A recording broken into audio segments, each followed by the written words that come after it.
চাচা কিছু দেন, খিদা লাগছে। এই তুই এদিকে যাবি না, না তোর গাড়ি ধাক্কা বের করে দিবো। খাইলে কাম না খাইলে আমার কাস্টমার ডিস্টার্ব করস। এই দোকানি ভাই, তুমি মানুষ না শয়তান কছে? একটা গরিব পোলানোর নাকি মানুষ এরকম ব্যবহার করে? ওরা কিছু টাকা দিলেই তো জায়গা। ভাই আপনি জানেন না, ওরা 5 টাকা করে 2বার দিছি, তাও বারে বারে আহে। এত বড় একটা দোকানের মালিক হইয়া মাত্র 5 টাকা দিছ, তাও এত বড় বড় কথা?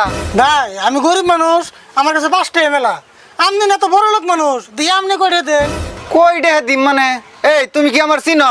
না চিনলে তাই কি, আপনি নাগাল মেলা বড় লোক দেখছি, আমরা তো 5 টাকা দেই। আপনি নাগাল বড় লোক মানুষ, 2টাও দিবার চায় না। তুমি আমার বিষয়ে কিছুই জানো না। তোমার নাগলা মেনশন নকে আমি পেশাল বেড়ে হইতে টাইম লস করুম না। এই বাবু ধরো।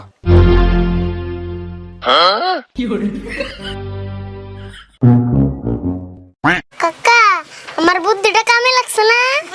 লাগছে মানে তাড়াতাড়ি হিসাব করে লই।